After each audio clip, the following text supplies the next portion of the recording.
الحمد لله وكفى وسلام على عباده الذين اصطفى أما بعد قال رسول الله صلى الله عليه وسلم والرضاء غنيمتي سبحان ربك رب العزة عما يصفون وسلام على المرسلين والحمد لله رب العالمين اللهم صل على سيدنا محمد وعلى آل سيدنا محمد وبارك وسلم اللهم صل على سيدنا محمد وعلى آل سيدنا محمد وبارك وسلم اللهم صل على سيدنا محمد وعلى آل سيدنا محمد وبارك وسلم. ایک حدیث مبارکہ کا مضمون کئی دنوں سے چل رہا تھا، جس میں سیدنا علی رضی اللہ تعالی عنہ نے نبی علیہ الصلوۃ والسلام سے پوچھا کہ آپ کی سنت کیا ہے، تو اس کے جواب میں نبی علیہ الصلوۃ والسلام نے 17 باتیں فرمائیں. ان میں سے 10ویں بات یہ تھی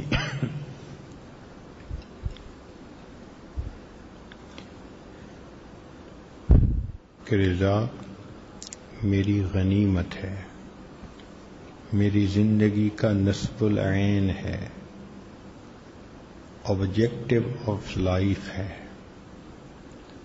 ہر انسان زندگی میں کسی نہ کسی کو راضی کرنے میں لگا ہوا ہے.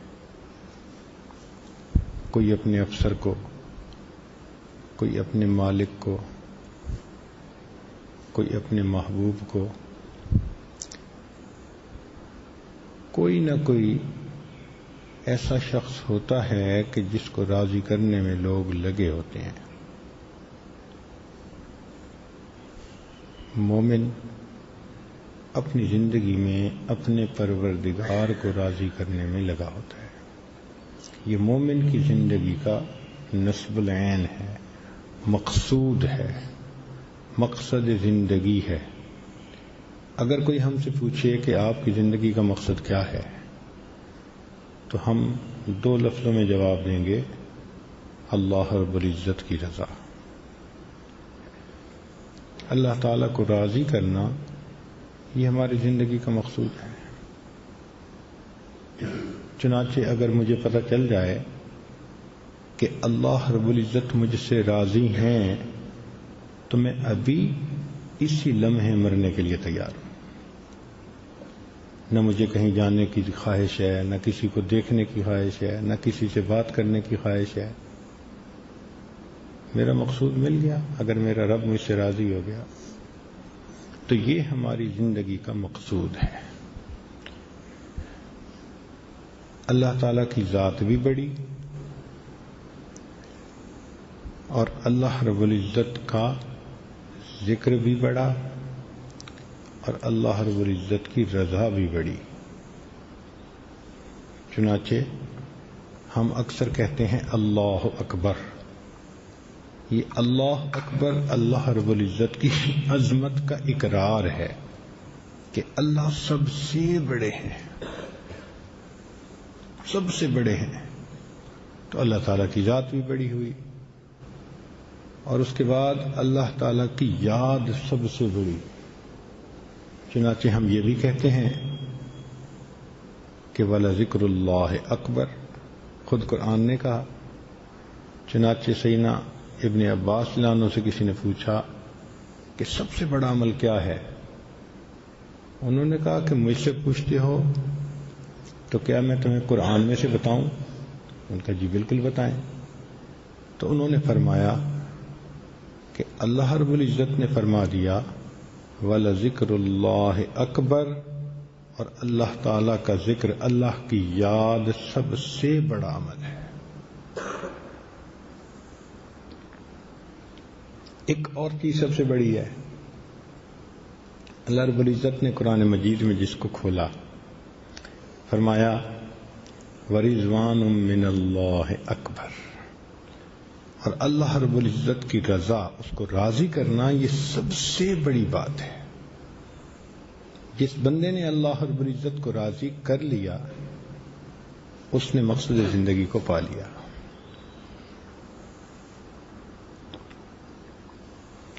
چنانچہ اللہ رب العزت کی ذات بھی بڑی، اللہ کی یاد بھی بڑی، اور اللہ رب العزت کی رضا بھی بڑی۔ اب یہاں پر جو مشائخ طریقت تھے ان میں ایک بحث چل پڑی۔ بعض نے کہا کہ رضا وہ کسبی چیز ہے۔ کسبی چیز کہتے ہیں کہ جو محنت سے حاصل کی جا سکتی ہے، جو کچھ انسان محنت سے حاصل کر سکے، لہذا یہ رضا کسبی چیز ہے۔ اور مشائخ طریقت نے سلوک کے 10 مقامات بتائے، مقامات 10 سلوک کے۔ چنانچہ انہوں نے فرمایا توبہ، انابت، زہد، ریاضت، ورع، صبر، توکل، تفویض، تسلیم اور رضا۔ تو رضا سب سے آخری درجہ ہے جو سالک کو نصیب ہو سکتا ہے۔ لیکن جو مشائخ عراق تھے ان کا نہیں، رضا تو احوال میں سے ہے، اور احوال تو وہ بھی ہوتے ہیں۔ جو جتنا مرضی ہمت کر لے، عمل کر لے، کوشش کر لے، راضی ہونا تو اللہ کی مرضی ہے۔ یہ لازم تو نہیں نا کہ ہم نماز پڑھ لیں، نیکی کر لیں تو اللہ تعالی ہم سے راضی ہو جائیں، لازم نہیں ہے۔ ممکن ہے ہم اس درجے کی عبادت نہ کر سکیں جو اللہ کو مطلوب ہے۔ آپ دیکھیں کچھ خدمت کرنے والے لوگ ہوتے ہیں، اپنی طرف سے بھاگی دوڑی تو کرتے ہیں، لیکن ان کی خدمت ان کے مالک کو پسند نہیں ہوتی۔ پسند ایک اپنی مرضی کی چیز۔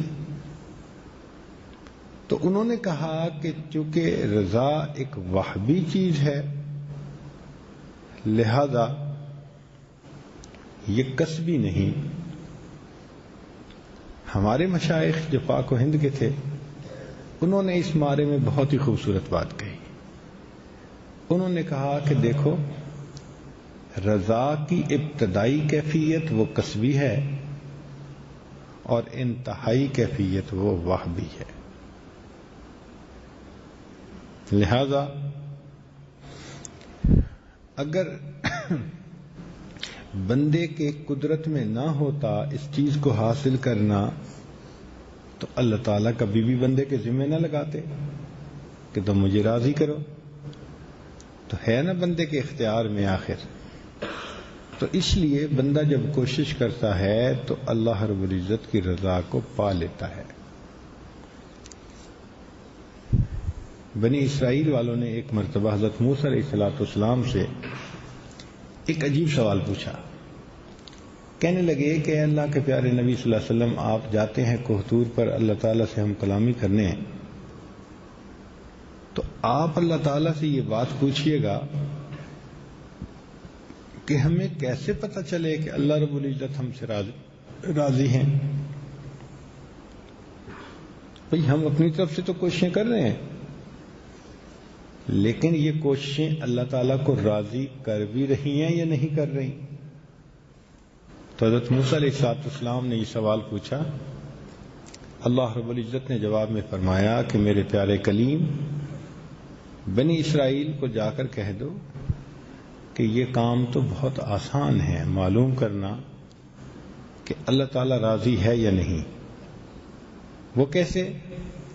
فرمایا کہ اگر یہ لوگ اپنے دلوں میں مجھ سے راضی ہیں تو میں پروردگار ان سے راضی ہوں، اور اگر یہ اپنے دلوں میں مجھ سے شکوے رکھتے ہیں تو میں پروردگار ان سے بھی ناراض ہوں۔ چنانچہ اب کام آسان ہو گیا۔ ہر بندہ اپنے دل میں جھانک کے دیکھے اگر دل کی یہ کیفیت ہے کہ بندہ کہے کہ اللہ میں تجھ سے راضی، اس کا مطلب اللہ بھی بندے سے راضی. اور اگر بندے کے ذہن میں ہو اللہ نے مجھے یہ نہیں دیا، وہ نہیں دیا، میرا یہ کام نہیں کیا، میری دعا قبول نہیں کی، شکوے ہوتے ہیں نا ذہنوں میں، تو اگر بندے کے ذہن میں یہ کیفیت ہوگی تو اللہ تعالیٰ بھی اس سے ناراض ہوگا.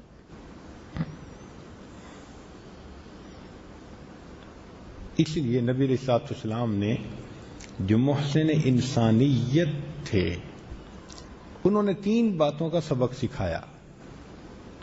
فرمایا کہ تم صبح میں یہ دعا مانگا کرو، رضیت باللہ ربا، میں اللہ سے راضی کہ وہ میرا پروردگار ہے، میں اللہ سے راضی کہ وہ میرا پروردگار ہے. وَبِمُحَمَّدٍ نَبِيًّا، اور میں میں محمد صلی اللہ علیہ وسلم سے راضی کہ وہ میرے نبی ہیں.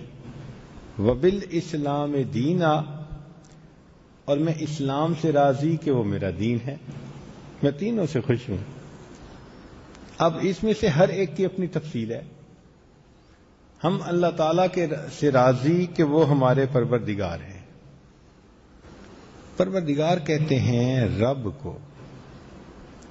رب، اللہ اکبر، عجیب. رب کہتے ہیں اس ذات کو جو کسی کو درجہ بدرجہ تدریجاً نقطۂ کمال تک پہنچا دے، اس کو رب کہتے ہیں. جو رفتہ رفتہ کسی کو نقطۂ کمال تک پہنچا دے اس کو کیا کہتے ہیں؟ اس کو رب کہتے ہیں. چنانچہ اللہ تعالی ہمارے رب ہیں، وہ ہمیں پالتے ہیں اور انسان کو نقطۂ کمال تک پہنچاتے ہیں. لیکن اگر مجازن دیکھیں تو ماں باپ بھی انسان کو پالتے ہیں. اسی لیے عربی میں یہ لفظ ان کے لیے بھی استعمال ہوا، وَرَبِّ ارْحَمْهُمَا كَمَا رَبَّيَانِي صَغِيرًا. لیکن ان کی ربوبیت اور ان کی ربوبیت میں فرق ہے.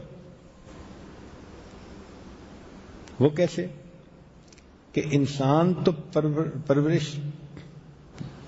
دیتا ہے اپنے صرف بچوں کو، اور اللہ تعالیٰ پرورش دیتے ہیں ساری مخلوق کو.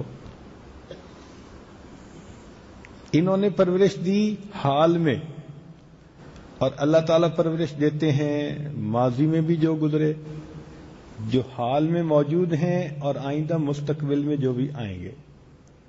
تو اللہ تعالیٰ کی ربوبیت تو کچھ اور ہے، مگر لفظ یہ استعمال ہوتا ہے، رب کا لفظ استعمال ہوتا ہے. اللہ اکبر کبیرہ، یہ رب کا لفظ عجیب ہے. اس پر ایک بات مجھے یاد آئی کہ قرآن مجید کی ایک آیت ہے جس میں اللہ تعالیٰ فرماتے ہیں وَإِن مِّن شَيْءٍ إِلَّا يُسَبِّحُ بِحَمْدِهِ وَلَٰكِن لَّا تَفْقَهُونَ تَسْبِيحَهُمْ. جو کوئی بھی چیز ہے وہ اللہ تعالیٰ کی حمد بیان کرتی ہے، تم اس کی تسبیح کو سمجھ نہیں سکتے. تو ہر چیز اللہ تعالیٰ کی حمد بیان کرتی ہے، ہر چیز. ان من شیئن، جو کوئی بھی چیز ہے. تو ایسے ذہن میں ایک طالب علم کے سوال آتا ہے کہ بھئی چلو شجر و حجر ذکر کرتے ہیں، اللہ تعالیٰ اس بات پہ قادر ہے. حدیث پاک میں آتا ہے کہ سبز پتے ذکر کرتے ہیں، صاف کپڑا اللہ کا ذکر کرتا ہے، مٹی کے ڈھیلے اللہ کا ذکر کرتے ہیں، مچھلیاں پانی میں اللہ کا ذکر کرتی ہیں، پرندے ہوا میں اللہ کا ذکر کرتے ہیں، اور مومن بھی اللہ کا ذکر کرتے ہیں. لیکن جو کافر ہیں وہ تو نہیں کرتے، جو دہریے ہیں وہ تو اللہ کو مانتے ہی نہیں، وہ تو ذکر نہیں کرتے. مگر اللہ تعالیٰ فرماتے ہیں کہ ہر چیز اللہ کا ذکر کرتی ہے، اور ہر چیز میں دہریے بھی شامل. تو پھر اس کی کیا تفصیل ہوئی بھائی؟ دہریے تو ذکر نہیں کرتے اللہ کا، وہ مانتے ہی نہیں، تو ذکر کیا کریں گے؟ تو طالب علم کے ذہن میں ایک سوال پیدا ہوتا ہے کہ بھئی دہریے نے کیسے ذکر کیا اللہ کا، وہ تو مانتا ہی نہیں اللہ تعالیٰ کو۔ اللہ کی شان۔ ایک مرتبہ مجھے ایک جگہ جانا پڑا، ہمارے ایک دوست تھے امریکہ میں، وہ دل کے بڑے اسپیشلسٹ تھے، مجھے چند دن وہاں ٹھہرنا تھا۔ وہ مجھے کہنے لگے کہ حضرت میں آپ کو اپنا دفتر دیکھنے کے لیے لے جاؤں گا، دعا بھی کرواؤں گا۔ ہم نے کہا بہت اچھا۔ چنانچہ دن میں وہ مجھے اپنے دفتر میں لے گئے، سارا دفتر انہوں نے دکھایا کہ جی میں ہارٹ کا بڑا اسپیشلسٹ ہوں، اور پھر مجھے کہنے لگے کہ میں مختلف مشینوں سے دل کی کام کو چیک کرتا ہوں کہ دل ٹھیک کام کر رہا ہے یا نہیں۔ ان مشینوں میں ایک مشین تھی اس کے پاس، اس کو کہتے ہیں ایکو کارڈیوگراف۔ میں نے پوچھا یہ کیا؟ کہنے لگے جی کہ اس سے دل کے اندر خون آ کیسے رہا ہے اور جا کیسے رہا ہے، اس کی تصویر بھی ٹی وی پہ آ جاتی ہے پوری، اور اس کی آواز بھی باقاعدہ سنائی دیتی ہے۔ مجھے کہنے لگے جی اچھا میں ذرا چیک کرتا ہوں۔ اور بھی ساتھی تھے، کہنے لگے جی اچھا موقع ہے، پتہ بھی چل جائے گا، ٹیسٹ کرواتے رہنا چاہیے جب انسان 50 سے اوپر ہو جاتا ہے۔ چلو جی، ہم نے کہا بہت اچھا۔ انہوں نے اب مشین جو تھی اس کے ذریعے سے دیکھنا شروع کیا۔ وہ اوپر لگاتے ہیں ایسے ہی یہاں بدن کے اوپر، اور اندر کی پوری تصویر آ جاتی ہے، اور دل کیسے سکڑ رہا ہوتا ہے اور پھیل رہا ہوتا ہے، اور خون کو کیسے لے رہا ہوتا ہے، کیسے دے رہا ہوتا ہے، وہ پوری رنگدار تصویر آ جاتی ہے۔ ہم حیران ہوئے کہ اللہ کی شان دیکھو۔ جب انہوں نے وہ تصویر مجھے دکھائی تو کہنے لگے جی میں آپ کے دل کا جو پمپ چل رہا ہے اس کی پوری آواز بھی سناؤں آپ کو؟ میں نے کہا سنائیں۔ لو جی، انہوں نے اس بٹن کو آن کیا تو اس کے اندر نا ڈب ڈب ایسے جی آواز آتی ہے نا، جیسے پمپ چلتا ہے ایسے آواز آنے لگی کہ ویسے باقاعدہ پیچھے سے وہ خون لے رہا ہے اور آگے خون دے رہا ہے۔ وہ کہنے لگے جی کہ یہ کتابوں میں لکھا ہوا ہے کہ انسان کا ذکر انسان کا دل جو ہے نا یہ لب ڈب کرتا ہے، یعنی جب لیتا ہے تو اس کو لب کہا، اور جب دیتا ہے تو اس کو ڈب کہا۔ تو کتابوں میں یہ لکھا ہوا ہے سائنسدانوں نے کہ انسان کے دل کے پمپ کی جو آواز ہے وہ لب ڈب لب ڈب۔ جب انہوں نے یہ بات کہا تو میں نے کہا ڈاکٹر صاحب تھوڑی دیر ٹھہرنا۔ کہنے لگا کیا؟ میں نے کہا ذرا غور سے سنیں، یہ تو سائنسدانوں نے دھوکہ دیا ہے مجھے لگتا ہے، یہ آواز لب ڈب تو نہیں ہے۔ کہنے لگے کیا ہے؟ میں نے کہا یہ آواز تو ہے رب رب رب رب۔ پھر وہ کہنے لگے ہاں بالکل یہ لفظ کے بالکل قریب ہے۔ اب ہم جتنے بندے وہاں تھے نا 3-4، ہم سب نے غور سے اس آواز کو سنا۔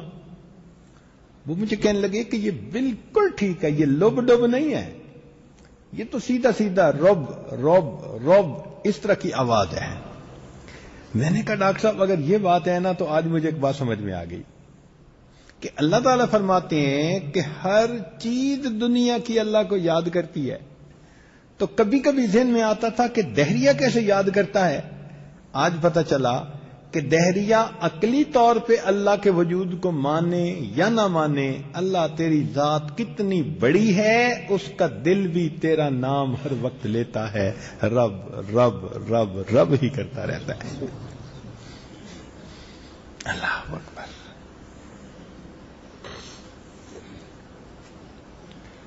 تو یہ رب کا لفظ عجیب ہے، اور اللہ رب العزت نے اس کا وعدہ لیا انسان سے۔ چنانچہ یوم الست جسے کہتے ہیں، اللہ تعالیٰ نے پوچھا روحوں سے الست بربکم، کیا میں تمہارا پروردگار نہیں ہوں؟ تو سب نے کہا بلا، اے پروردگار آپ ہی تو ہمارے رب ہیں۔ اب جو وعدہ کیا اس وعدے کی تکمیل کے لیے کہ وعدے کو پورا کر دکھاؤ، اللہ تعالیٰ نے بندوں کو دنیا میں بھیج دیا کہ میرے بندوں دنیا میں جاؤ اور دنیا میں جا کے پھر زندگی گزارو تو ہم تمہیں دیکھتے ہیں کہ تم رب سمجھتے کس کو۔ اب رب کہتے ہیں پالنے والے کو، کس کو کہتے ہیں؟ اب آج ہر کوئی بندہ اللہ کو تو رب نہیں سمجھتا، کوئی سمجھتا ہے دکان رب ہے، میں دکان سے پل رہا ہوں، کوئی سمجھتا ہے میں اپنے دفتر سے پل رہا ہوں، کوئی سمجھتا ہے میں اپنی کھیتی سے پل رہا ہوں۔ جی اگر ان چیزوں سے پلنے کا یقین نہ ہوتا تو لوگ علماء پر اعتراض کیوں کرتے؟ انگریزی لکھے پڑے کہ جی یہ کہاں سے کھائیں گے؟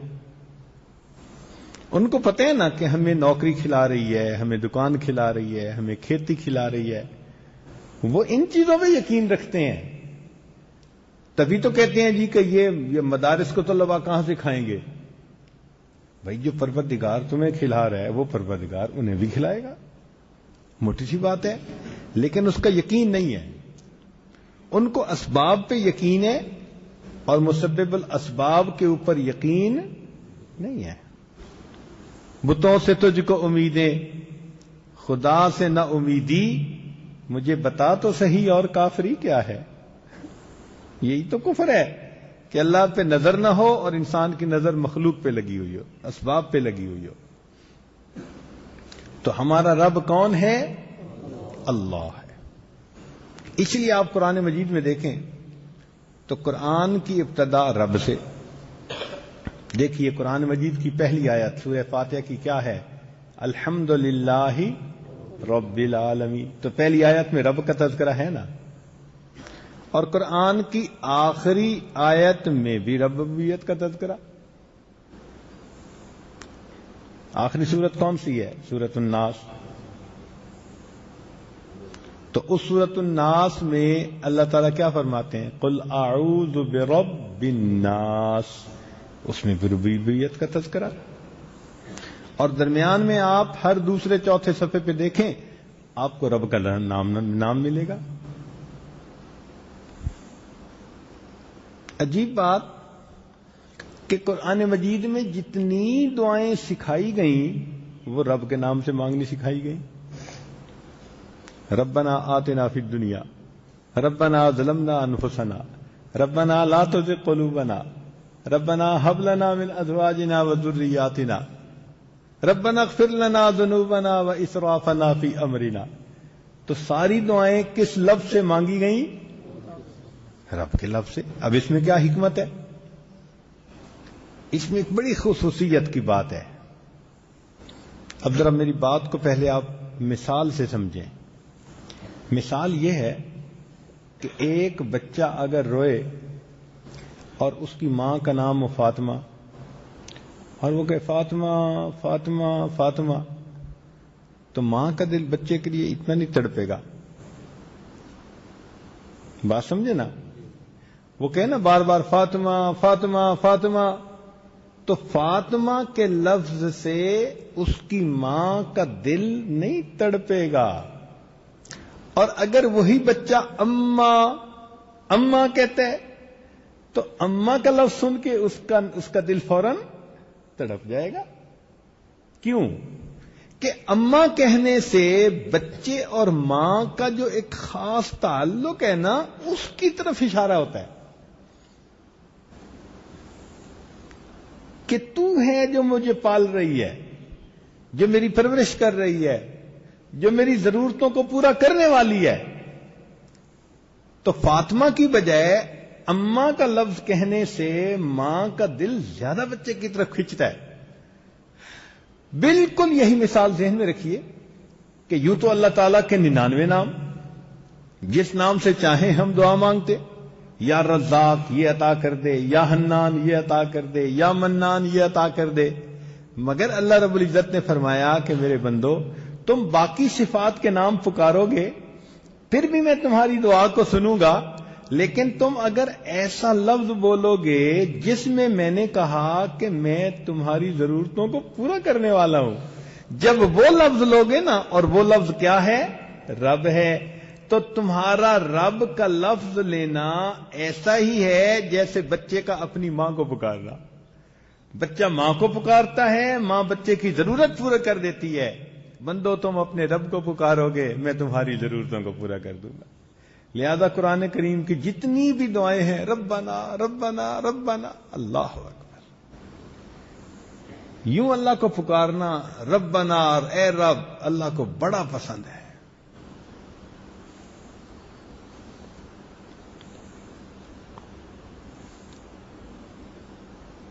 اور عجیب مزے کی بات کہ ساری زندگی انسان اسی یقین کو بناتا ہے کہ اللہ میرے رب ہیں، اللہ میرے رب ہیں. کون مجھے پالتے ہیں؟ کون ہمیں پالتے ہیں؟ اللہ. کون پالتے ہیں؟ اور مرنے کے بعد پھر یہی سبق پوچھا جائے گا کہ تمہارا پکا تھا یا نہیں. تو قبر میں پہلا سوال کون سا پوچھا جائے گا بھائی؟ من ربک. تو ساری زندگی جو سبق یاد کیا، قبر میں پہنچتے ہی امتحان لینے والے آئیں گے. اچھا بھائی تم نے زندگی کیسے گزاری سمجھاؤ میں.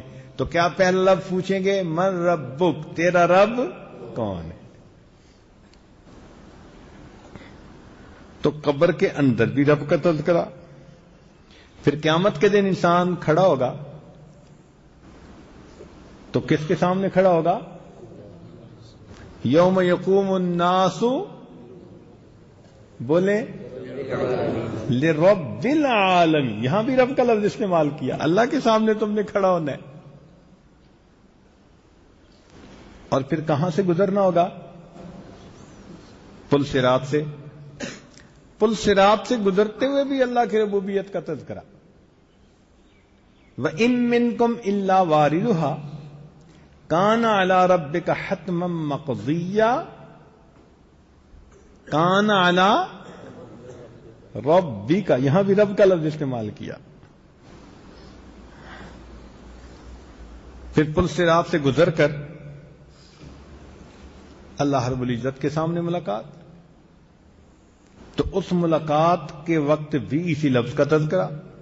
یا ایھا الانسان انک کادح الی ربک کدحا فملاقی. تو یہاں بھی رب کا تذکرہ. اچھا پھر نیک لوگ جنت میں بھیجے جائیں گے تو جنت میں بھیجتے ہوئے بھی رب کا تذکرہ. فرمایا وسیق الذین اتقوا ربہم الی الجنۃ زمرا. اچھا نیک لوگ جنت میں پہنچ گئے تو جنت میں پھر کس کا تذکرہ؟ وقیل الحمد للہ رب العالمین. یوم الست سے لے کر جنت میں جا کر ہمیشہ ہمیشہ رہنے تک کس نام کا تذکرہ ہماری زندگی میں؟ اللہ کی ربوبیت. اللہ ہمیں پالتا ہے، اللہ ہمیں پالتا ہے. اللہ اکبر کبیرہ. اس لیے ہمیں چاہیے کہ عبادت میں توحید، محبت میں توحید اور امید اور خوف میں توحید. عبادت کریں تو کس کی؟ اللہ کی. ایاک نعبد، تیری ہی عبادت کرتے ہیں. محبت کریں تو کس سے؟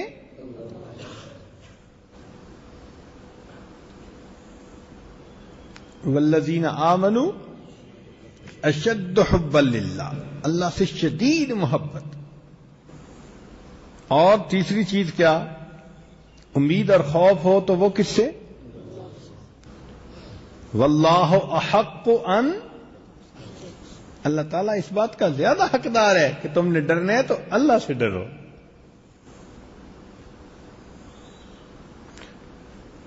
تو یہ ہو گیا رضیت باللہ ربا، میں اللہ سے راضی کہ وہ ہمارا پروردگار ہے، وہ میرا پروردگار ہے. اور دوسری بات وبمحمد نبیہ، اور میں محمد صلی اللہ علیہ وسلم سے راضی کہ وہ میرے نبی ہیں. ہم نبی علیہ الصلوۃ والسلام سے خوش ہیں، راضی ہیں. وہ ہمارے پروردگار، وہ ہمارے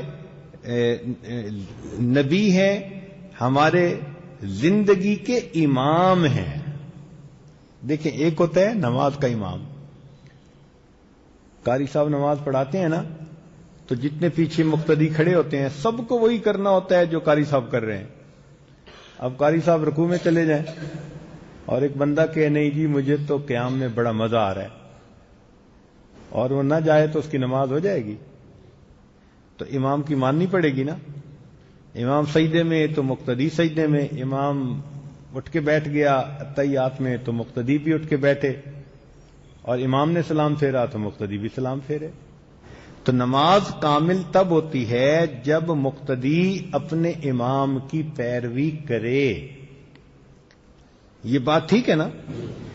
جس طرح ہماری نماز کی حالت ہے، ہماری پوری زندگی ایک نماز کی مثال ہے، اور ہماری اس زندگی کی نماز کے امام سیدنا رسول اللہ صلی اللہ علیہ وسلم ہے.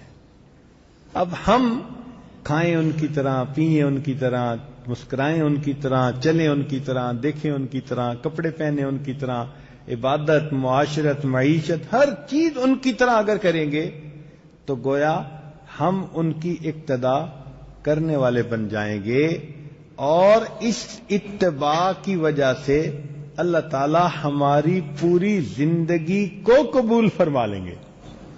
اس لیے نبی علیہ السلام نے ارشاد فرمایا قل ان کنتم تحبون اللہ فاتبعونی یحببکم اللہ. اگر تم اللہ سے محبت کرتے ہو میری اتباع کرو، اللہ تم سے محبت فرمائیں گے. اس لیے ہم نبی علیہ الصلوۃ والسلام کے غلام ہیں. نبی علیہ الصلوۃ والسلام کے غلام ہیں، بے دام ہیں. قربانی کے دنوں میں ہم نے دیکھا کہ کچھ لوگ نا لیلے بکرے پالتے ہیں، اس کو اچھا کھلاتے ہیں، نہلاتے ہیں، خدمت کرتے ہیں. تو شام کو نا ان کو لے کے نکلتے ہیں گلیوں میں. تو جب وہ نکلتے ہیں تو پیچھے انہوں نے لیلے کے گلے میں رسی نہیں ڈالی ہوتی، بس وہ مالک چل رہا ہے اور پیچھے لیلا جو ہے وہ چل رہا ہے، بھاگ رہا ہے. مالک رک گیا تو لیلا بھی رک گیا، مالک نے دائیں ٹرن لیا تو لیلے نے بھی دائیں ٹرن لیا. وہ پیچھے پیچھے پیچھے پیچھے اپنے مالک کے رہتا ہے. اس کو ہم اپنی زبان میں کہتے ہیں راکھواں لیلا. کیا کہتے ہیں؟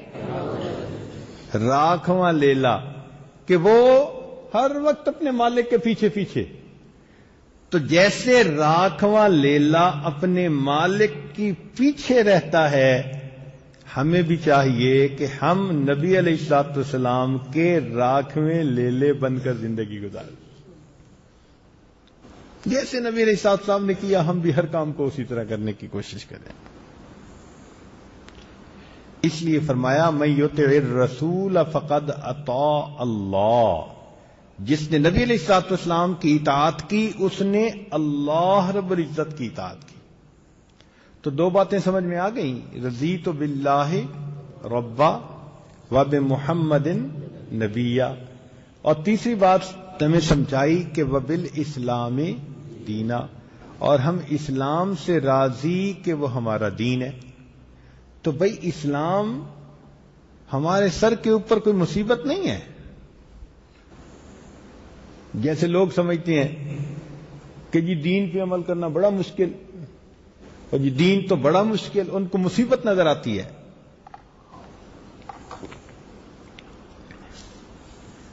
دین ہرگز مصیبت نہیں ہے، دین تو اللہ کی نعمت ہے. اس لیے اللہ تعالیٰ ارشاد فرماتے ہیں الیوم اکملت لکم دینکم واتممت علیکم نعمتی، اور میں نے اپنی نعمت تمہارے اوپر مکمل کر دی. تو دین تو اللہ تعالیٰ کی، بولے کیا دے؟ اللہ تعالیٰ کی دین، اللہ تعالیٰ کی نعمت ہے. اور ہم کوئی مارے باندھے دین کو قبول نہیں کیا، ہم نے خوش ہو کے دین کو قبول کیا ہے، اپنی رضا سے، اپنے پیار سے، دل کی چاہت سے دین کو قبول کیا ہے. جب چھوٹے تھے تو ماں باپ نے ہمیں دین کی طرف متوجہ کیا، اب ہم بالغ ہو گئے، بڑے ہو گئے، اب ہم نے اپنے اختیار سے دین کو قبول کیا. بات کی سمجھ آ گئی نا؟ کیوں بھائی؟ اب ہم نے کیسے دین کو قبول کیا؟ اپنے اختیار سے.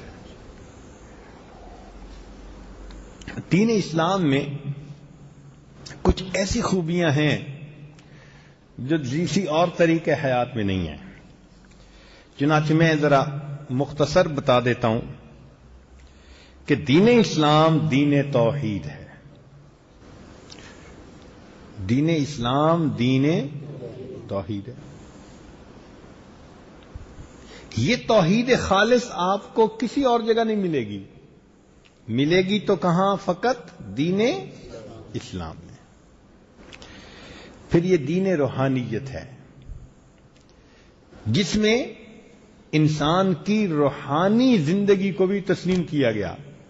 چنانچہ جبریل علیہ السلام نے فرمایا مل احسان، احسان کیا ہے؟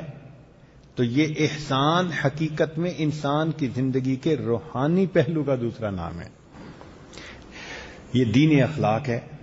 چنانچہ اس دین میں جتنا حسن اخلاق کی اہمیت بیان کی گئی اتنا اور کسی میں بھی نہیں بیان کی گئی. یہ رحم و عدل کا دین ہے. جتنا عدل کا پرچار، انصاف کا پرچار دین اسلام کرتا ہے اور کوئی دین نہیں کرتا. یہ علم اور علماء کا حامی دین ہے. اس بات کو پسند کرتا ہے کہ علم حاصل کیا جائے. یہ دین اخوت ہے، مواخات کا دین، آپس میں بھائی چارے کا دین. چنانچہ فرمایا انما المؤمنون اخوہ، مومن آپس میں بھائی بھائی ہیں. ماشاءاللہ کلمہ گو سب ایک دوسرے کے بھائی ہیں. اور یہ دین محبت ہے کہ انسان کو اللہ کی محبت سکھاتا ہے اور مخلوق کے ساتھ بھی محبت سے پیش آنے کا طریقہ سکھاتا ہے. اور دین مساوات ہے کہ اس دین کے اندر لوگوں میں، بندوں میں کوئی اونچ نیچ نہیں ہے، سب اللہ کے بندے ہیں. اب دیکھیں نماز میں جب کھڑے ہوتے ہیں تو کہیں لکھا ہوا ہے کہ جی امیر لوگ اگلی صفوں میں، غریب لوگ پچھلی صفوں میں. جیسے دنیا والوں کے کسی تقریب میں جاؤ نا تو امیروں کے لیے اگلی کرسیاں اور غریبوں کے لیے پچھلی جگہیں. لیکن دین اسلام دیکھو کہ آپ مسجد میں آئیں تو جہاں غریب کھڑا ہوگا وہیں امیر بھی کھڑا ہوگا، گورا کھڑا ہوگا تو کالا بھی کھڑا ہوگا، عربی کھڑا ہوگا تو اجمی بھی کھڑا ہوگا.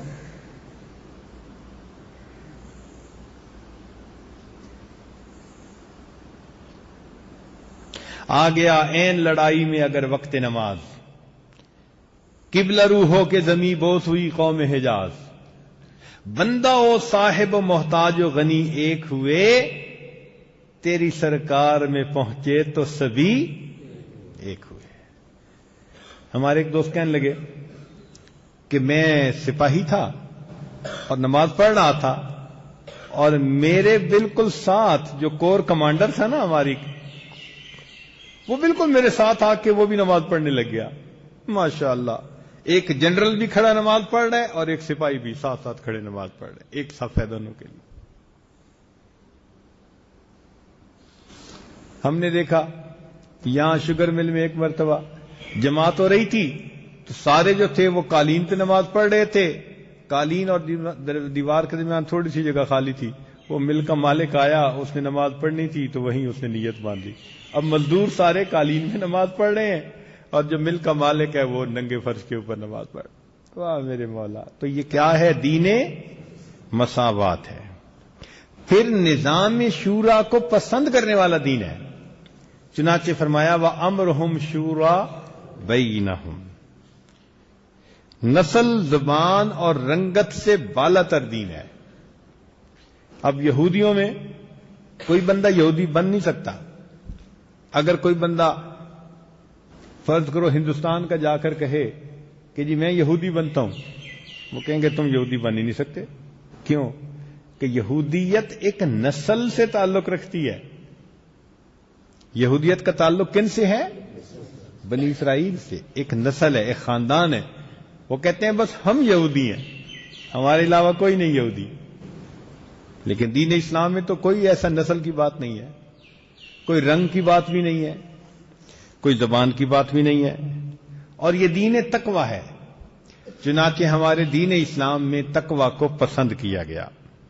یہ دین صدق ہے.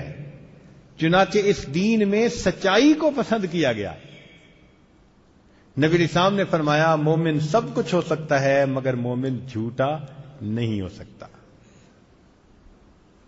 اور یہ دین جمال ہے، خوبصورتی کو پسند کیا گیا. اللہ جمیل و یحب الجمال. ہر چیز میں آپ دیکھیں گے کہ اچھے انداز سے اس کام کرنے کو پسند کیا گیا. اور یہ دین یسر ہے. کیا ہے؟ آسان دین ہے، اس پر عمل کرنا بہت آسان. اب یہ مستقل ایک ایک مضمون ہے جو میں لفظ بول رہا ہوں نا، یہ دین تقوی ہے، یہ دین یسر ہے، یہ ایک ایک بیان ہے پورا. اس کی تفصیل پہ اگر جائیں تو بہرحال دین اسلام میں بہت خوبیاں، ان خوبیوں کی وجہ سے آج ہم یہ اقرار کرتے ہیں کہ ہم مسلمان فقط ماں باپ کے کہنے پر نہیں بلکہ آج اپنے دل کے اقرار سے یہ کہہ رہے ہیں اے میرے اللہ ہم نے تیرے دین اسلام کو پسند کیا، یہ ہماری زندگی کا دین ہے. تو رضیت باللہ ربا وبمحمد وبالاسلام دینا. ہم تین چیزوں سے راضی. کس کس سے راضی بھائی؟ اللہ سے راضی کہ وہ ہمارا پروردگار، پھر محمد صلی اللہ علیہ وسلم سے راضی کہ وہ ہمارے، اور دین اسلام سے راضی کہ وہ ہمارا. اب اگلا سوال پیدا ہوتا ہے کہ رضا کی علامات ہوتی ہیں نا جی، جس سے پتہ چلتا ہے کہ راضی ہے یا نہیں. تو بندہ دین اسلام پہ راضی ہے، اپنے رب سے راضی ہے، پتہ کیسے چلے؟ تو فرمایا کہ اس کی پہلی علامت کہ عطا کو قبول کرے، تقدیر کو مانے. اللہ نے جو دیا اس کو قبول، جو دیا اس پہ راضی رہے. جو اللہ نے دیا اس کے اوپر راضی رہے. سب سے پہلی بات. کچھ لوگ راضی نہیں نہ ہوتے، وہ کہتے ہیں یہ کیوں نہ دیا، وہ کیوں نہ دیا، ان کو شکایتیں ہوتی ہیں.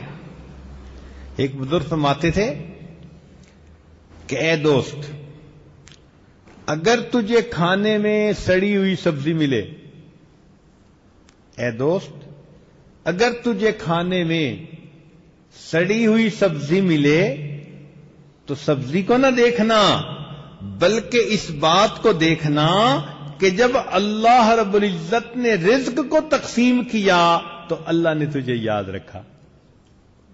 بھئی تو اللہ تو کو یاد تھا تو تیرا کچھ لکھا نا رزق اس میں. تو یہ نہ دیکھو کہ اس نے بھیجا کیا ہے، بھئی اتنا ہی کافی ہے کہ میرے اللہ نے مجھے یاد رکھا تبھی تو اس کا رزق میرے سامنے آ گیا نا. اور عدم عطا پہ راضی ہو جائے. اگر کوئی چیز اللہ نے نہیں دی تو ہم پھر بھی راضی ہیں. مثلا دنیا والوں کو دنیا کی عیش دی گئی تو کیا ہوا؟ ہمیں اللہ رب العزت نے اب چٹائیوں پہ بٹھایا تو ہم اس پہ بھی راضی ہیں.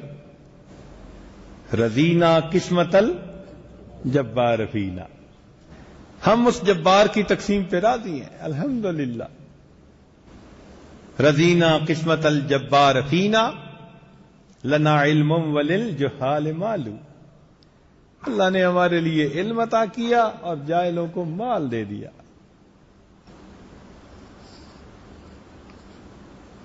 اور تیسری چیز کہ انسان پر اگر قبض کی کیفیت ہو تو اس میں بھی وہ اللہ کی عبادت میں لگا رہے.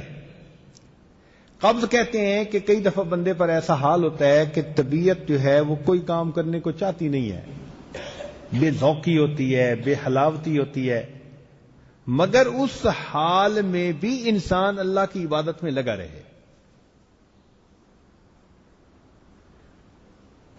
تاکہ یہ پتہ چل جائے کہ یہ بندہ عبد اللطیف ہے یا یہ بندہ عبد اللطف ہے.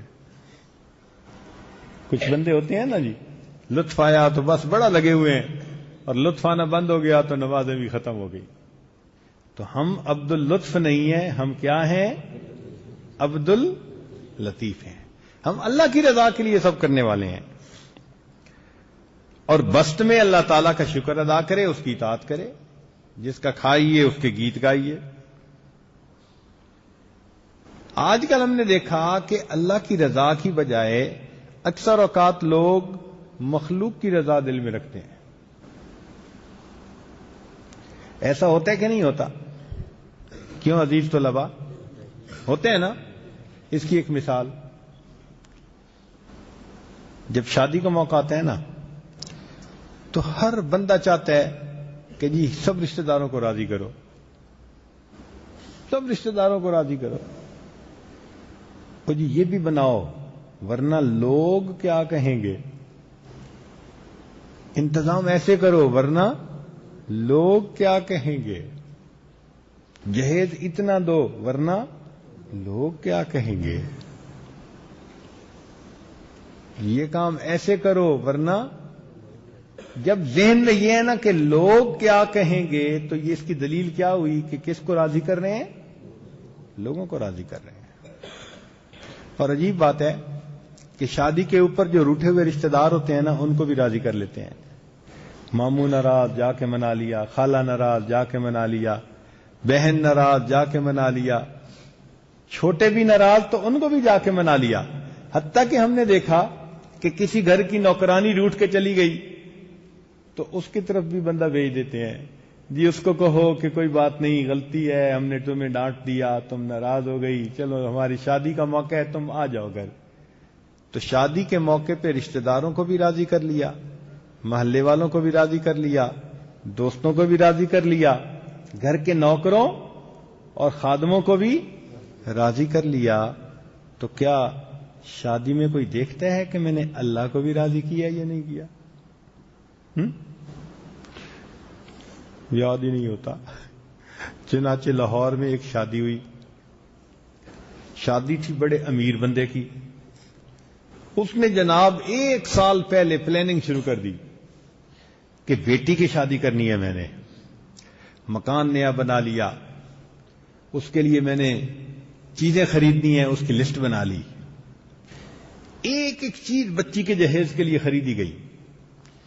پھر شادی کی تاریخ طے ہو گئی تو بارات کہاں آئے گی؟ جی ہوٹل میں آئے گی، ولیمہ ہوٹل میں دیا جائے گا، فلاں جگہ ہوٹل میں، سب کام ہوٹل میں۔ اچھا، خط بھی لوگوں کو بھیجے گئے، آنے والوں کو اس نے کہا کہ میں ہر آنے والے بندے کو 1000 روپے کا ہار پہناؤں گا۔ لو جی، بارات میں جتنے بندے گئے دولہے کے ساتھ، انہوں نے دولہے کو تو پتہ نہیں کیا دیا ہوگا، ہر باراتی کے گلے میں 1000 روپے کا ہار ڈالا، ماشاء اللہ، اور کھانا بھی ایسا کھلایا کہ کوئی حد نہیں، سارے کام بہت اچھے کر لیے، اور بالآخر رخصتی ہو گئی۔ جب رخصتی ہوئے کوئی آدھا گھنٹہ گزر گیا تو کسی عورت نے اس لڑکی کی ماں سے پوچھا کہ حق مہر کتنا رکھا؟ اس نے کہا مجھے تو نہیں پتا، میں اپنے میاں سے پوچھتی ہوں۔ اس نے میاں کو فون کر کے پوچھا کہ حق مہر کتنا رکھا؟ کہتے ہیں نکاح تو کیا ہی نہیں، بغیر نکاح کیے لڑکی کو رخصت کر دیا۔ پھر فون کیا بارات والوں کو کہ بھئی تم گھر نہیں پہنچے، رک جاؤ راستے کے اندر۔ لو جی، فون کرنے سے بارات راستے میں رکی اور اب مولانا صاحب کو لے گئے اور سڑک پہ کھڑے کھڑے نکاح کر دیا۔ تو یہ تو خدا کو راضی کرنے والا حال ہے کہ سارا سال پلاننگ کر کے بیٹی رخصت ہو گئی اور ان کی کتابوں میں، ان کے کاغذوں میں یہ تھا ہی نہیں کہ نکاح بھی ہونا ہے کہ نہیں ہونا۔ بھول جاتے ہیں اللہ کو راضی کرنا، لگے ہوتے ہیں بندوں کو راضی کر۔ اور ایک بات بتاؤں کہ انسان بندے کو کبھی بھی راضی نہیں کر سکتا، بندے کو انسان کبھی بھی نہیں راضی۔ وہ ایک باپ اپنے بیٹے کے ساتھ جانے لگا تو ان کے پاس ایک گدھا تھا، تو اس نے کیا کیا کہ خود بھی بیٹھا اور اپنے بیٹے کو بھی ساتھ بٹھا لیا۔ جب جا رہا تھا تو ایک بندے نے دیکھا، اس نے کہا دیکھو بیچارہ گدھا ایک ہے اور اوپر 2 ہیں۔ گدھا ایک ہے اور اوپر دو ہیں. اس نے کہا یار چلو لوگ اس چیز کو محسوس کر رہے ہیں تو میں بچے کو نیچے اتار دیتا ہوں. اس نے بچے کو نیچے اتار دیا. آگے گیا تو کسی نے کہا اندازہ لگاؤ خود اوپر بیٹھا ہے, چھوٹے بچے کو پیدل چلا رہا ہے. اس نے کہا اچھا یار میں بچے کو بٹھا دیتا ہوں, خود پیدل چلتا ہوں. اب بچے کو اوپر بٹھا دیا, خود پیدل چلنے لگا. کسی نے دیکھا, اس نے کہا حال دیکھو جی, چھوٹے سے بچے کو بٹھایا ہوا ہے, پورا گدھا اتنا بڑا. اس نے کہا یار لوگ اس پہ بھی راضی نہیں تو کیا کریں. اس نے کہا ہم گدھے پہ بیٹھتے ہی نہیں. اب باپ بیٹا دونوں پیدل چلنے لگے. کسی نے کہا, اس نے کہا یار بڑے بے وقوف ہے, گدھا بھی ہے اور دونوں پیدل چل رہے ہیں. انہوں نے کہا یار کریں تو کیا کریں. تو ان کو پھر ذہن میں خیال آیا کہ ہم گدھے کو اٹھاتے ہیں. وہ گدھے کو اٹھانے لگے, گدھے نے بھی دو لتیاں ماری اور اوپر سے لوگوں نے کہا جی حال دیکھو گدھے کو سر پہ اٹھا رہے ہیں. تو انہوں نے کہا بھئی سچی بات تو یہ ہے کہ ہم بندوں کو راضی, وہ کہیں راضی ہوتے ہی نہیں. توبہ. ایک بندے نے شادی کے لیے سارا کچھ انتظام کر لیا. اب اتنا کچھ انتظام کیا تو خیال تھا کہ میں سب کو راضی کر لوں گا. اچھا جو آئے وہ تو ہو گئے راضی, اور جو نہ آئے انہوں نے کہا دیکھو ہمیں بلایا ہی نہیں, وہ ہو گئے کیا. اتنا کچھ کر کے بھی کچھ ناراض کہ جی ہمیں بلایا ہی نہیں.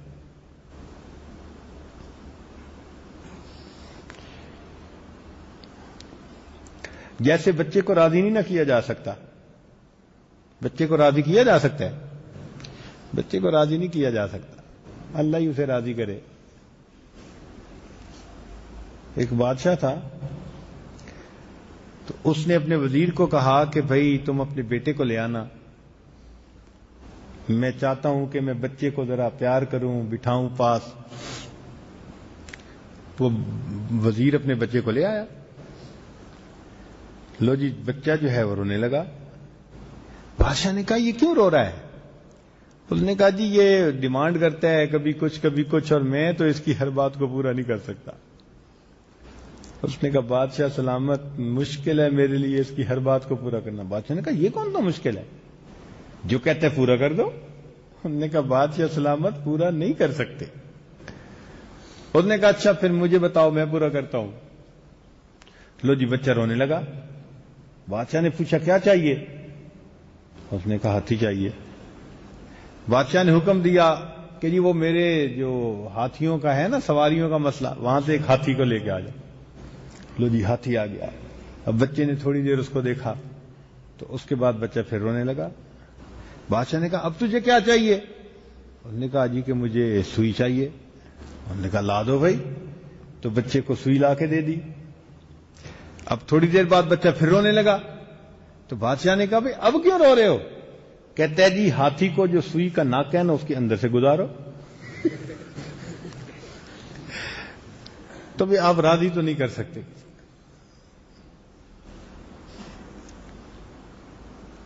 اللہ اکبر. ہمارے ایک بزرگ گزرے ہیں امیر شریعت عطا اللہ شاہ صاحب بخاری رحمت اللہ علیہ. ہمارے حضرت مرشد عالم رحمت اللہ علیہ کے بڑے دوست تھے, سید تھے. اللہ نے ان کو بڑا نوازا تھا, نور ولایت ان کو حاصل تھا. ہمارے حضرت فرمایا کرتے تھے کہ ان کی طبیعت کے اندر نا مزاح تھا, تو اپنے مزاح میں وہ اپنی ولایت کو چھپاتے تھے, پتہ نہیں چلنے دیتے تھے کسی کو. چنانچہ ایک مرتبہ کافی عرصہ جیل میں بند رہے, میاں والی کی جیل میں, اور وہاں سے جو چھوٹے تو گھر چلے. اب جب گھر آنے لگے تو سوچا کہ بڑے عرصے کے بعد گھر واپس جا رہا ہوں تو بھائی ہم بھی ذرا بن سنور کے جائیں. چنانچہ انہوں نے اپنے بالوں پہ کالا کلف لگا لیا, سفید بال تھے, داڑھی پہ کالا کلف لگا لیا اور بالکل گبرو جوان بن گئے ہیں. تو اپنے گھر چلے. گھر گئے, دروازہ کھلا تھا. انہوں نے دروازہ کھولا اور دروازہ کھول کے اندر اب بیوی کی جیسی نظر پڑی تو تو اس نے دیکھا کہ یہ تو کوئی کالی داڑھی والا نوجوان لڑکا سا آ گیا ہے، تو وہ اس نے پردہ کیا اور بھاگی کمرے کی طرف. تو جب وہ کمرے کی طرف بھاگی تو شاہ صاحب کہنے لگے، او خدا کی بندی، میں نے تیرے پیچھے منہ کالا کیا اور تو بھی پھر مجھ سے دور بھاگتی ہے. او خدا کی بندی، میں نے تیرے پیچھے منہ کالا کیا اور تو بھی مجھ سے دور بھاگتی ہے. تو بھئی بات ایسی ہے، مخلوق کی خاطر منہ کالا بھی کر لو، مخلوق پہ بھی دور بھاگتی ہے. تو مخلوق کو راضی کرنا مشکل، اللہ تعالیٰ کو راضی کرنا آسان. سب سے آسان اللہ کو راضی کرنا. اللہ اکبر. اللہ تعالیٰ کو راضی کرنا سب سے آسان کا. اور جو شخص اللہ کو راضی کر لیتا ہے تو اللہ تعالیٰ ساری مخلوق کو اس بندے سے راضی کر دیتا ہے. اس کو کہتے ہیں ربا تو راضی تے سارا، ربا تو راضی تے سارا جگ راضی. چنانچہ سید عائشہ صدیقہ رضی اللہ تعالیٰ عنہ ام المومنین، ان کو امیر معاویہ رضی اللہ تعالیٰ عنہ نے خط لکھا کہ آپ امت کی ماں ہیں، آپ مجھے کوئی نصیحت کریں. تو ام المومنین عائشہ صدیقہ رضی اللہ تعالیٰ عنہ نے ان کو مختصر نصیحت کی، اور ایسی جامع نصیحت کہ انہوں نے ام المومنین ہونے کا حق ادا کر دیا. انہوں نے اس خط میں لکھا امیر معاویہ رضی اللہ عنہ کو کہ اگر آپ اللہ کو راضی کریں گے اور اللہ کو راضی کرنے کے دوران مخلوق ناراض ہو بھی گئی تو اللہ مخلوق کو تم سے راضی کر دیں گے، اور اگر اللہ کو ناراض کر کے مخلوق کو راضی کرو گے تو اللہ اس مخلوق کے دلوں میں تمہارا بغض ڈال دیں گے، وہ بھی تم سے ناراض ہو جائیں گے. 100% سچی بات ہے. تو اس لیے راضی انسان کس کو کرے؟ ربا تو راضی تے سارا سارا جگ راضی. اس لیے یریدون وجہہ، اللہ کی رضا چاہتے ہیں، اللہ رب العزت کی رضا. ہر کام اللہ کی رضا کے لیے. چنانچہ بنی اسرائیل کے 3 لوگ جو بارش میں پھنس گئے تھے، تو ایک نے کہا کہ میں اپنی ماں کی خدمت کرتا تھا اللہ کی رضا کے لیے، دوسرے نے کہا کہ میں نے تجارت کی اور اپنے بھائی کے رزق کا میں نے خیال رکھا، امانت میں خیانت نہیں کی اللہ کی، اور تیسرے نے کہا کہ میں زنا سے بچ گیا اللہ کی رضا کے لیے. چونکہ تینوں کے عمل اللہ کی رضا کے لیے تھے تو اللہ نے پتھر کو ہٹا دیا اور ان تینوں کو نجات عطا فرما دی. ہمارے اکابر ہر کام اللہ کی رضا کے لیے کرتے تھے. خالد ابن ولید رضی اللہ تعالیٰ عنہ وہ امیر لشکر تھے.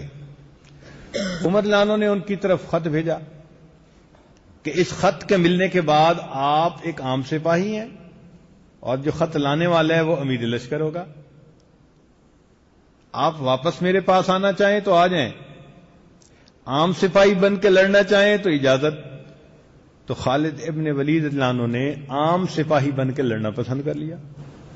بعد میں کسی نے پوچھا خالد ابن ولید رضی اللہ عنہ سے کہ آپ تھوڑے ایک لمحے پہلے پورے فوج کے سپہ سالار اور ایک لمحے کے بعد ایک عام سپاہی، تو آپ کو کوئی محسوس نہیں ہوا؟ ان کا مجھے تو کچھ نہیں محسوس ہوا. کیوں نہیں محسوس ہوا؟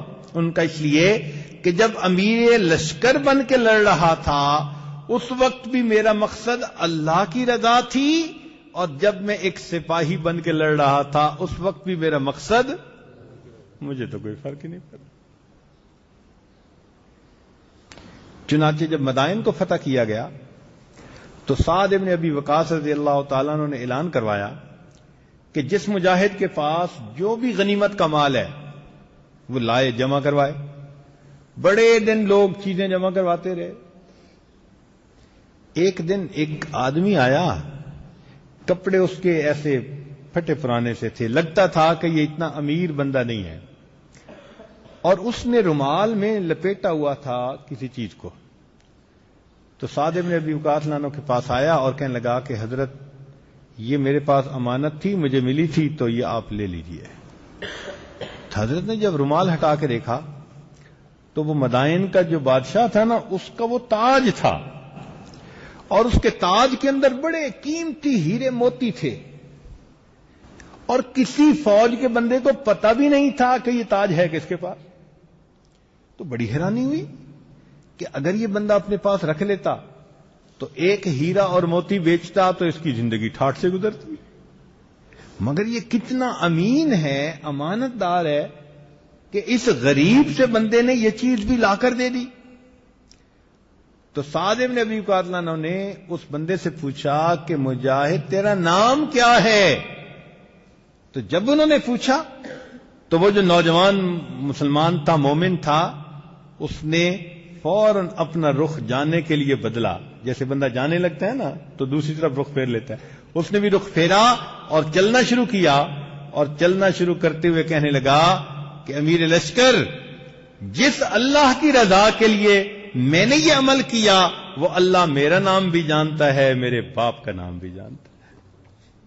میں نے اللہ کے لیے یہ کام کیا. اللہ اکبر کبیرہ.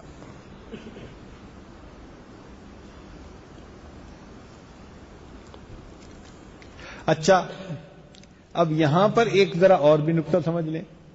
کہتے ہیں جی کہ رابعہ بصری ایک مرتبہ ایک ہاتھ میں اس نے آگ اٹھا لی اور دوسرے میں پانی. تو کسی نے پوچھا کہ کہاں جا رہی ہو؟ کہنے لگا میں جا رہی ہوں، آگ میں پانی سے جہنم کو بجھا دوں گی اور میں آگ جنت کو لگا دوں گی. لوگ یا تو جہنم کے ڈر سے عبادت کرتے ہیں یا پھر جنت کی طلب میں عبادت کرتے ہیں، اللہ کے لیے نہیں کرتے. لہذا میں چاہتی ہوں کہ میں ایسا عمل کر دوں. اب لوگ اس چیز کو بڑا پیش کرتے ہیں، بعض لوگ، کہ جی واہ واہ واہ، رابعہ بصریہ کا کیا مرتبہ تھا کہ نہ جنت کے لیے عبادت کرو نہ جہنم کے ڈر سے عبادت کرو، بس اللہ کے لیے عبادت کرو. امام ربانی مجدد ثانی رحمۃ اللہ نے اپنے مکتوبات میں یہ بات لکھی. لکھ کر فرماتے ہیں اگر رابعہ بیچاری راز سے واقف ہوتی تو وہ ایسا نہ کرتی. اگر رابعہ بیچاری راز سے واقف ہوتی، معرفت کا کمال حاصل ہوتا تو وہ ایسے نہ کرتی. کیوں؟ اس لیے کہ جب اللہ نے قرآن میں خود کہہ دیا واللہ یدعو الی دار السلام، اللہ تمہیں سلامتی والے گھر کی طرف بلاتا ہے، تو معلوم ہوا کہ اللہ سے جنت مانگنا اللہ کی عین رضا اور منشا کے مطابق ہے. اس لیے نبی علیہ السلام نے فرمایا کہ روزہ دار کو چاہیے کہ وہ دعا مانگے اللہم انا نسألک الجنہ ونعوذ بک من النار. تو اب پتہ چلا کہ جو صحیح یعنی عارف ہوتے ہیں وہ ہر چیز کو قرآن و سنت کی روشنی میں سمجھتے ہیں.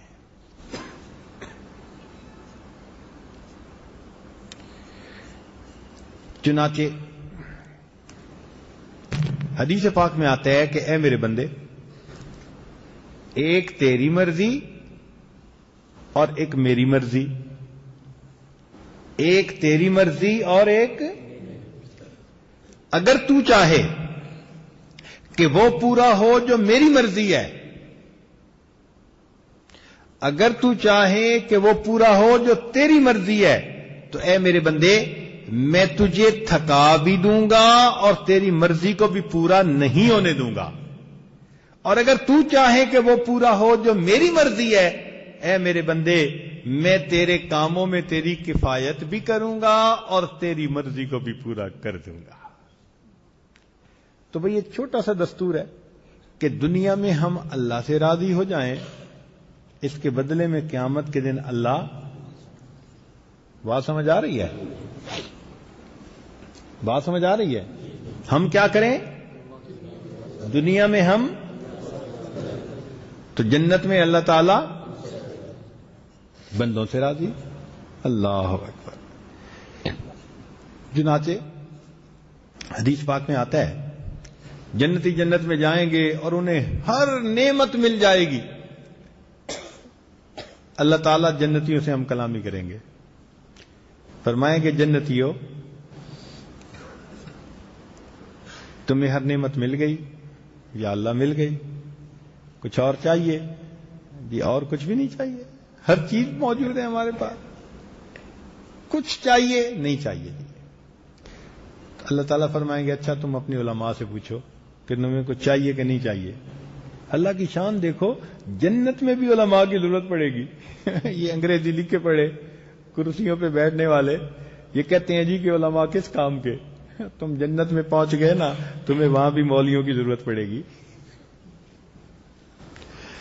اللہ تعالیٰ فرمائیں گے اپنے علماء سے پوچھو۔ روایت میں آتا ہے کہ لوگ جہاں جمعہ پڑھتے ہوں گے اس عالم کے پاس رجوع کریں گے اور ان کو جا کر کہیں گے کہ جی اللہ تعالیٰ نے فرمایا ہے کہ پوچھو علماء سے کہ تمہیں کچھ اور چاہیے یا نہیں چاہیے۔ علماء کہیں گے ہاں بھائی ہمیں جنت میں ہر نعمت مل گئی لیکن ہمیں اللہ تعالیٰ کا دیدار تو نہیں ملا، تو اللہ تعالیٰ سے ہم اس کا دیدار مانگے۔ تو اب جنتی کہیں گے کہ یا اللہ اپنا دیدار عطا فرمائیے، ولدینا مزید، آپ کا وعدہ تھا ہمارے ساتھ۔ تو پھر اللہ رب العزت ان کو دیدار عطا فرمائیں گے۔ محبوب کا دیدار نصیب نہ ہو تو مزہ ہی کیا ہوتا ہے؟ کیوں بھائی؟ محبوب کا دیدار نصیب نہ ہو تو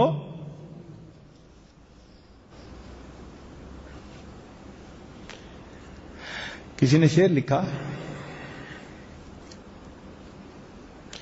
کاغذ لیا کچھ دیر سوچا عشق کا بیمار لکھ دیا۔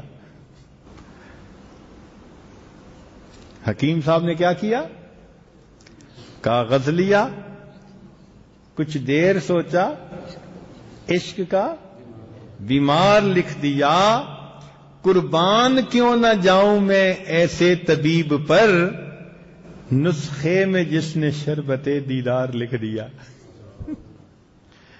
تو بھائی شربت دیدار تو ملنا چاہیے، تو جنتیوں کو شربت دیدار ملے گا۔ اب اس کی لمبی تفصیل ہے شربت دیدار کی۔ بہرحال جب اللہ تعالیٰ کا دیدار نصیب ہوگا تو اب جنتیوں کو ہر چیز مل جائے گی۔ اللہ تعالیٰ پوچھیں گے اور کچھ چاہیے؟ جنتی کہیں گے اللہ اب تو آپ کا دیدار بھی مل گیا، اور کیا ہم مانگیں؟ اللہ فرمائیں گے اچھا یہ بتاؤ کہ کیا تم مجھ سے راضی ہو یہ نعمتیں ملنے کے بعد؟ تو سب جنتی کہیں گے اے اللہ ہم آپ سے راضی ہیں۔ جب جنتی کہیں گے اللہ ہم آپ سے راضی ہیں، تب اللہ تعالیٰ فرمائیں گے اچھا میرے جنتیوں میں آج اعلان کرتا ہوں میں تم سے راضی ہوں اور آج کے بعد میں تم سے کبھی بھی ناراض نہیں ہوں گا۔ یہ مقام رضا جب مل جائے گا جنتیوں کو جو خوشی اس سے ملے گی وہ خوشی پہلے کبھی نہیں ملی ہوگی۔ اس لیے فرمایا وَرِضْوَانٌ مِّنَ اللَّهِ اکبر، اللہ کی رضا سب سے بڑی۔ تو بندہ اللہ سے راضی، اور اللہ بندہ کس سے راضی؟ اور اللہ تعالیٰ کس سے راضی؟ اس کو کہا گیا کہ یا ایتھا النفس المطمئنہ ارجعی الی ربک راضیۃ مرضیہ، تو اس سے راضی وہ تجھ سے راضی۔ اللہ اکبر، یہ ہے زندگی کا مقصود۔ اللہ، اور واقعی جب بندہ اللہ کو راضی کرتا ہے نا پھر اللہ اس کو بھی راضی کر دیتے ہیں۔ اسی لیے صدیق اکبر رضی اللہ تعالیٰ عنہ نے ایسی زندگی گزاری نبی علیہ السلام کو خوش کر دیا، اور نبی علیہ السلام کی خوشی پر اللہ خوش ہو گئے۔ تو اللہ فرماتے ہیں میرے صدیق تو نے میرے محبوب کو راضی کیا، وَلَسَوْفَ يَرْضَى، تو آئے گا نا تو قیامت کے دن ہم آپ کو راضی کر دیں گے۔ نبی علیہ السلام کو اللہ فرماتے ہیں اے میرے پیارے حبیب صلی اللہ علیہ وسلم آپ مجھ سے راضی ہیں، لہذا وَلَسَوْفَ يُعْطِيكَ رَبُّكَ فَتَرْضَى، تیرا رب تجھے اتنا عطا کرے گا کہ تو راضی ہو جائے گا، تو راضی ہو جائے گا، تو بس بس کرے گا۔ اتنا تیرا رب تجھے دے گا کہ تو بس بس کرے گا، بس بس بس بس، اتنا تیرا رب تجھے راضی کر دے گا۔ اللہ اکبر.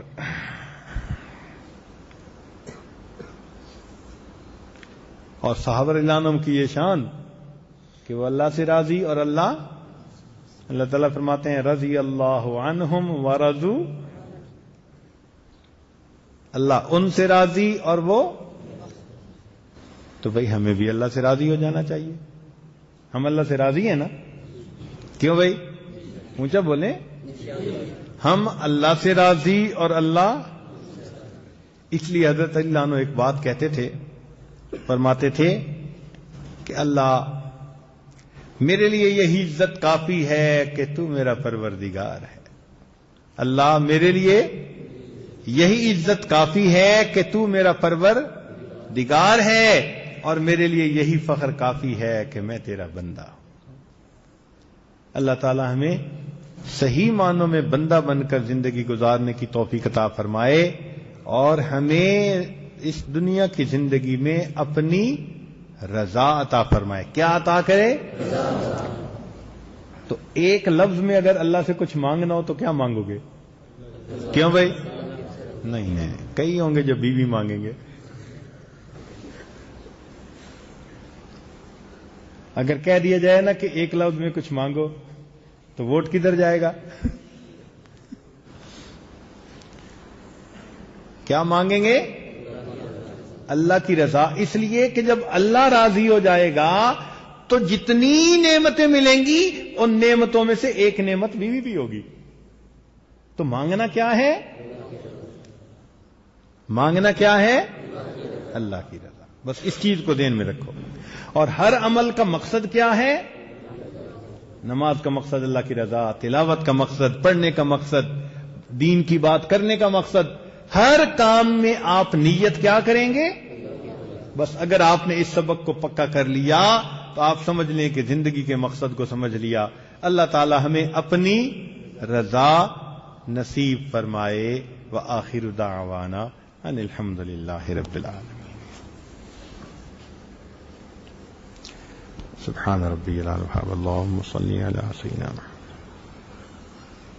ربنا ظلمنا انفسنا وان لم تغفر لنا وترحمنا